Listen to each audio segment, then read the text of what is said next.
Remote control. இது 27 MHz signal இங்கேருந்து pass ஆகும்.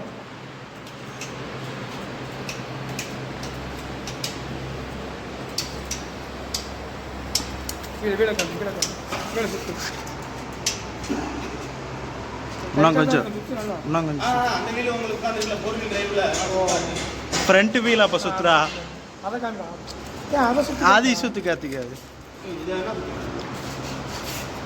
ஓகே. இது டவுன் காரை ஃபுல்லாக அடிச்சு. ஸோ இதில் வந்து பார்த்தீங்கன்னா இது வந்து ரிமோட் கண்ட்ரோல் 27 MHz. அது வீடியோ ரிசீவர். இது relay forward reverse. 5 volt power supply. Battery 12 volt to 7 ampere. ஏதாச்சும் ரீசார்ஜ் பண்ணிக்கலாம். ஒட்டை ரீசார்ஜ் பண்ணிங்கன்னா ஒரு 1 hour 2 மணி நேரம் மேலே தேடி மாடி ரீசார்ஜ் பண்ணிக்கலாம். Battery DC motor 12 volt to 90 watt 60 ampere. Permanent DC வாங்க முடியாது. இது வந்து ஸ்க்ரூ ஜாக். மேக்ஸிமம் 8 வந்து பார்த்தீங்க அப்படின்னா 1 feet மேலே ஒரு அடி.